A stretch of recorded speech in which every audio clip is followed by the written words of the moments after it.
Most women with big dreams, big goals, tend to really be stuck in three major areas that I identified. Three, you see? Number three.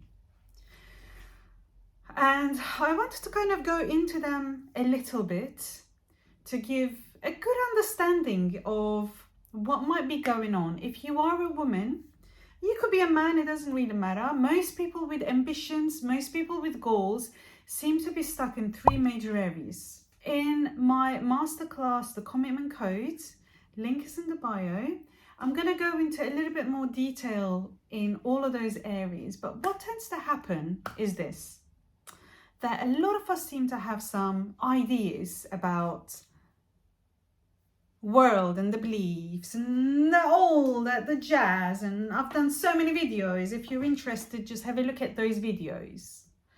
So before this video gets any weirder, let me just get on with it. The pressure of entertaining. Okay, I wasn't even trying to entertain, honestly. Like, I think I'm entertaining myself, if anything. This is kind of entertaining for me. It makes it less painful to look at a camera and talk. Okay, so going back to the three areas that I identified that I want to tell you a little bit about, which may sound simple in theory, but honestly, best things are simple. Like, we get stuck because we complicate everything too much. So I actually really believe in simplifications, like simplify everything, simplify your life, okay? And a lot of the time we also get stuck because we kind of see so many steps ahead of us, but actually all you need to do is just like look in front of you, right? And this is something I teach to my clients all the time. So going back to the three areas, if you are someone with big ambitions, big dreams, big goals, you want to do something, you know you're meant for more, you just do not know exactly what that is. And that maybe you don't have any plans. Maybe you don't have any business dreams. Maybe you don't have any business goals. But you just know you're meant for something a little bit more. Number one area that keeps you getting blocked is clarity. Clarity is actually really what got me stuck for a really long time.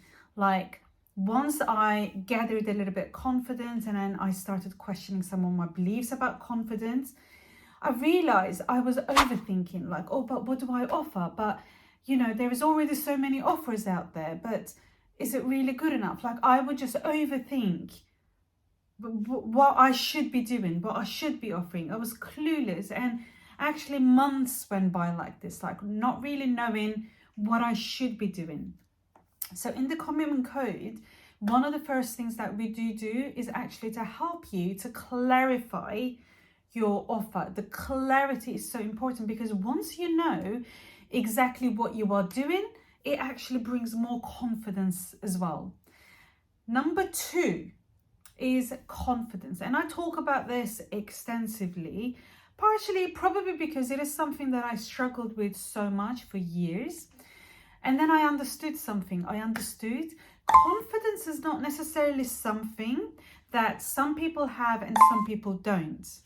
It is a universal feeling that we all tend to feel time to time. Do I have what it takes? Am I good enough for this? Can I pull it off?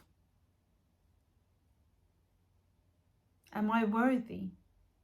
All these feelings are very, very universal. Trust me, they're so universal. We all feel it time to time. Okay, so there might be some areas in your life that you now feel really proficient, and there are always going to be some areas where these questions are going to come. And there's absolutely nothing wrong with this. And this is exactly the key right here. It is okay to think like this. It is okay to question yourself, but it's just kind of really learning and understanding how to move on from this, okay? So that you don't kind of get stuck in that mindset of thinking, I need to be a certain way, you know, in order to achieve something, in order to build something, in order to kind of reach my goals and dreams. I'm telling you, you don't. You really, really don't. You can start right now, right here, and you're going to be perfect. After working with hundreds of clients, hundreds of women who seem to kind of really, like really smart people as well, like really people with ambitions. And, you know, it's just so interesting how we seem to have such a kind of skewed view of ourselves or who we are. And I can see that so many times with my clients, like they come with struggles, with confidence, and you look at them and you think, what? Really? I mean, really? You? And another issue with that is that not that they're just saying with their words that they're not good enough. Nothing in their demeanor is actually matching those words. This is just to kind of show how much we actually get ourselves stuck in our certain mindsets and beliefs, not really realizing how much actually we physically moved on and moved away from those times, maybe once this was true for you, right? And once people do understand, actually, do you know what? Like, I've been acting like someone who doesn't have a lot of confidence, but look at all those things I've done. Even if you've done nothing in your life, you've done something in your life. Maybe you became a mother. Maybe you became a girlfriend. Maybe you became a friend. Maybe you became a support system for someone. You did some stuff that you discount or that you don't value enough. You don't see the value that you provide. And then you kind of keep getting stuck in that mindset as if you are still the kind of little girl, the little boy who got lost at the age of 7, who got bullied a little bit. You moved on from that. And that my job is really just to show you that what you're thinking of yourself is really far away from what is actually happening. Number 3, and that's again a huge blocker for people. It really blocks them, stops them from moving forward. Are you an information hoarder? Do you hoard a lot of information? Maybe you watch millions of YouTube videos. Okay, millions is maybe a bit exaggeration. Okay, I get it. But you probably know everything there is to be known by now. And it is time to take action. Action.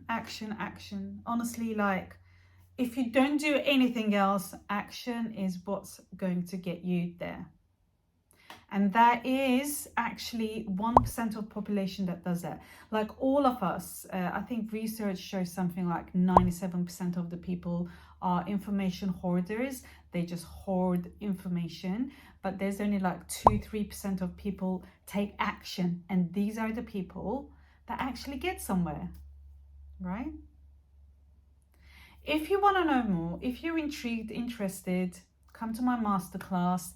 Link is in the bio, where I'm going to go into a lot more details about all of those. Thank you for being here. Thank you for listening to this video. I really appreciate you.